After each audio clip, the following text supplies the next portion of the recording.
No me gusta decir que se los dije, pero es que se los dije. En el pasado capítulo 1096 de One Piece, les comenté que todo indicaba que a Kuma le iba a volver a pasar algo malo. Y es que haber leído tantos seinens le preparan a uno para estas cosas. Señoras y señores, Kuma está a un pixel de convertirse en el Guts de One Piece. Solo le falta una cosa para ganarse ese puesto, y esa te la diré en este video, donde también les hablaré de la gran revelación referente a Monkey D. Dragon, y también a rasgos generales el capítulo 1097 de One Piece, el cual tiene como título Genie. Pero no le demos más vueltas a esta intro y empecemos con el video.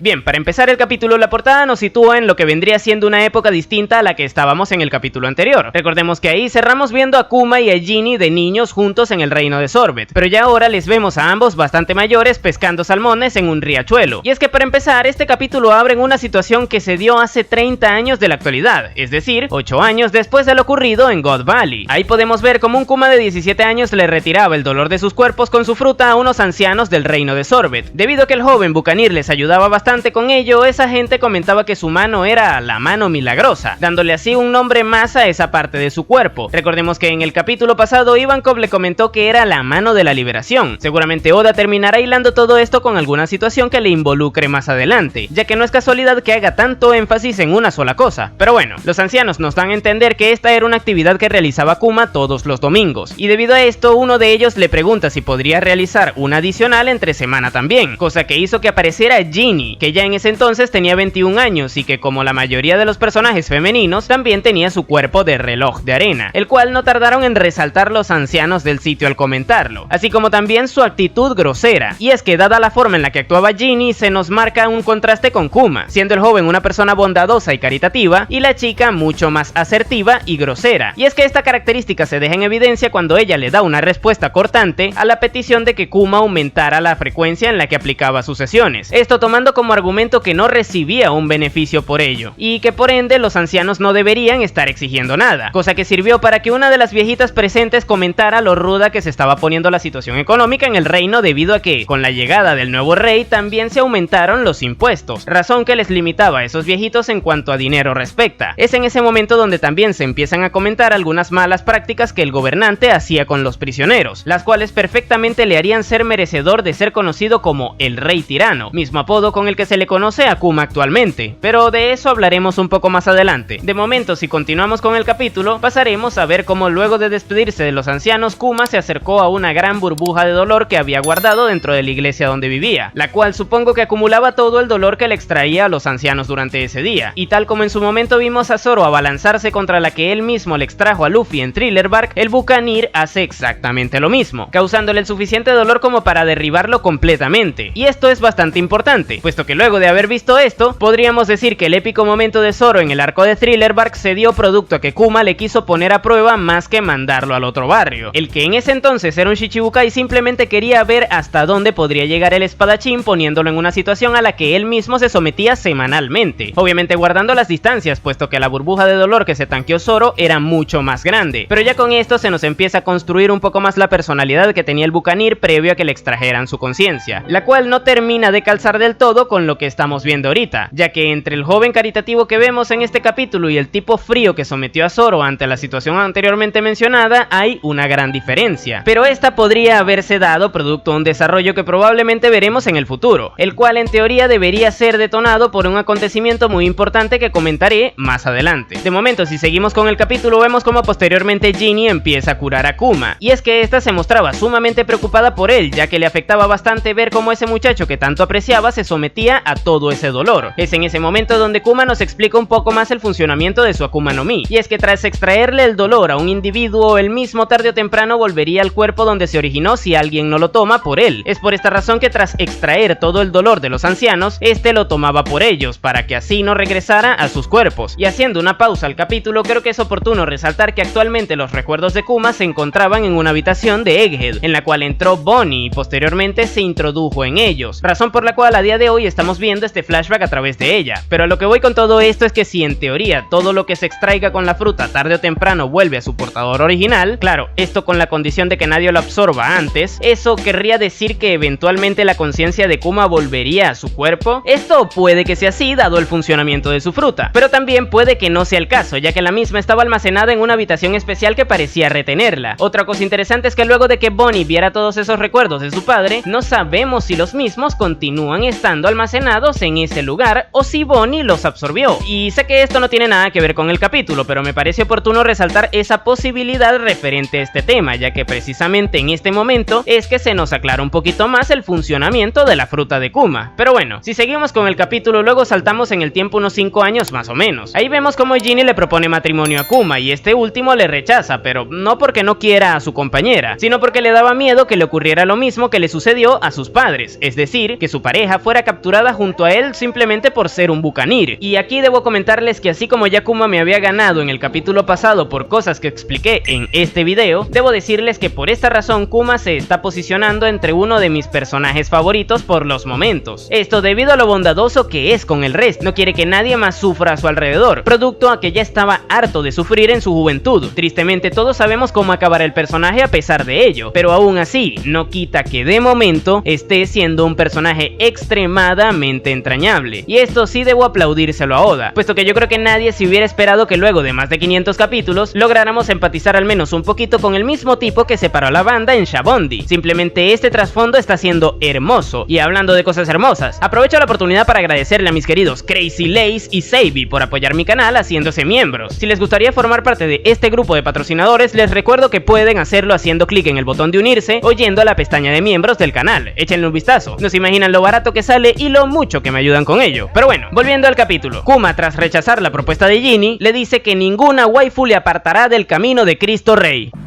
Ok, mentira, eso no se lo dice, pero me hizo mucha gracia que literalmente sea un pastor rechazando la propuesta de una señorita muy bien parecida y vestida de forma bastante sensualona. Pero en fin, realmente lo que hizo Kuma fue mencionar una noticia del periódico para cambiar convenientemente de tema, la cual trataba acerca de la Armada Libertadora liderada por Dragon. El bucanir aprovechó el momento para comentar lo genial que este le parecía, y también sus ganas de salir eventualmente al mar a ayudar a los demás. No obstante, todo esto fue interrumpido por unos tipos que tocaron la puerta. Estos eran los mismos que en su momento golpearon a Kuma en el capítulo pasado tras haber regresado al reino de Sorbet, y que también según algunas personas son los mismos personajes que en teoría eran los tripulantes de Yewerly Bonnie cuando esta llegó a Shabondi, algo que veo extremadamente probable tomando en cuenta la relación padre-hija que tiene la supernova con Kuma. Pero bueno, estos se mostraron enamorados de la que en teoría sería la madre de Bonnie, es decir, Ginny, y estaban ahí para llevarle un poco de pescado a su enamorada. Bueno, algunos les llevan flores a las minas que les gustan, otros pescados. Cada quien tiene sus métodos, supongo. Pero bueno, tras esto saltamos nuevamente en el tiempo 3 años más adelante, es decir, 22 antes de la actualidad. Ahí vemos como Kuma se oponía a que unas personas empezaran a hacerle daño a los habitantes del lugar en donde vivía, utilizando incluso su fruta del diablo para combatir con esa gente. Y es que a través de esta situación se nos explica que el rey de Sorbet, el mismo que mencionamos antes, tomó la decisión de achicar el reino dividiendo la isla en 2 partes, quedando así la parte en donde se encontraba su castillo como el reino en sí mismo, y la parte donde se situaba la iglesia de Kuma como un lugar ajeno al reino y por ende un lugar sin ley, esto con el fin de pagar menos tributos celestiales. Como bien mencioné antes, es curioso que a pesar de que este tipo hiciera esas cosas con su reino, quien terminó siendo conocido como el rey tirano fue Kuma, y si antes de ver esta vaina ya lo tenía más o menos claro, ahora más aún. El bucanir seguramente terminó siendo difamado por gente allegada al gobierno mundial, razón por la cual el que recibió el apodo anteriormente mencionado fue él y no el rey que aplicó esos actos de tiranía. Pero volviendo a esto, obviamente Kuma se iba a oponer a todo ello, ya que eso implicaría que pudieran hacer lo que quisieran con los habitantes de su zona. Sin embargo, este le terminó encarcelando por ello, y junto a él se encontraba Ginny y los otros compadres de los pescados, a los que encarcelaron también, pero por armar un alboroto luego de que se llevaran a Kuma. Y mientras estos estaban presos, ocurrió un golpe de estado en el reino, el cual fue propiciado por la Armada Libertadora. Es ahí donde entraron Dragon e Ivankov, los 2 pilares de dicho ejército en aquel momento. Tal parece que mientras Ginny y Kuma estuvieron viviendo su vida tranquilamente en el reino, Ivankov al salir al mar terminó cruzándose con Monkey D. Dragon y formando a la Armada Libertadora, la cual empezó a actuar en contra de reinos luego de que la gran era de la piratería diera inicio y de que la tragedia de Ohara ocurriera. Pero bueno, estos luego de quitarle el poder al rey de ese momento liberaron también a Kuma y al resto, los cuales dada la situación se aliaron a la Armada, o bueno, al menos lo hicieron Kuma y Ginny, los otros dos simpáticos, no sé. Pero bueno, Oda aprovechó las interacciones que tuvieron posteriormente Dragon y Kuma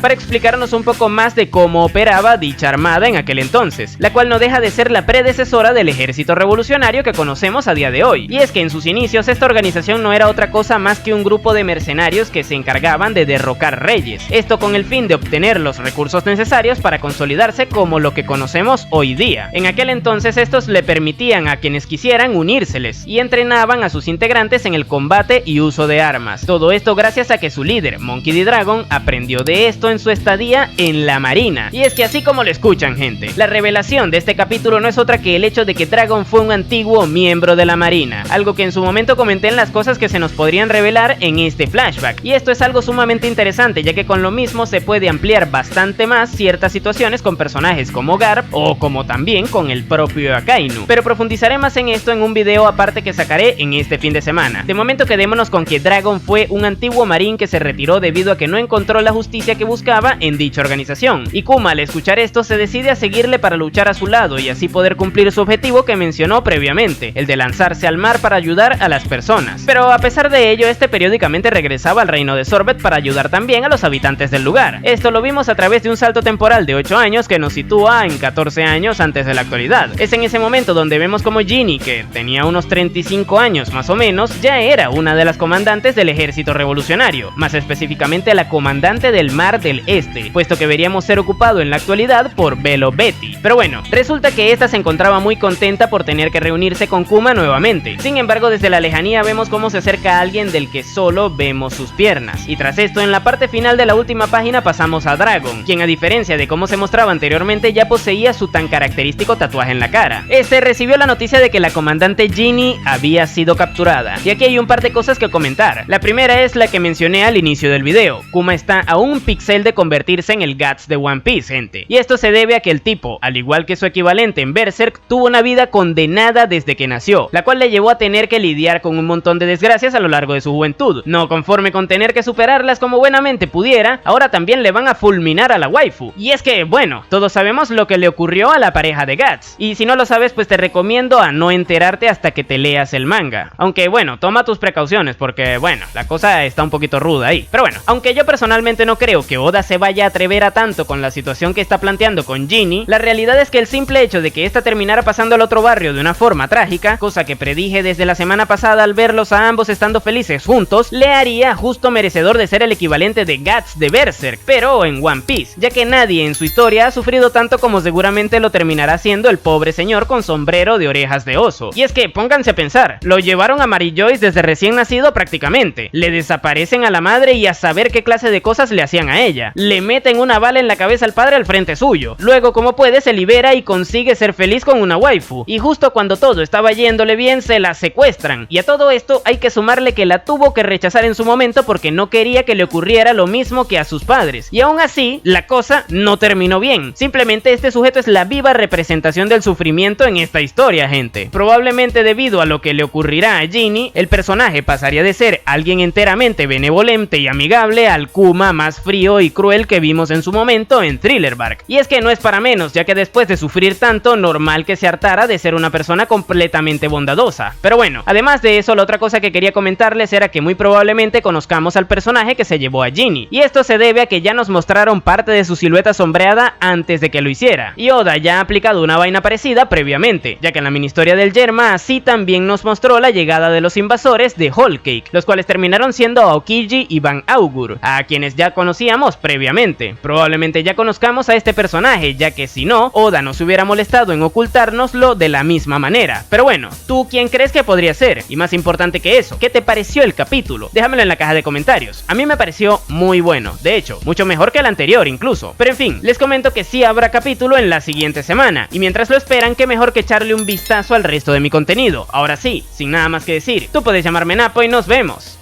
en el siguiente video.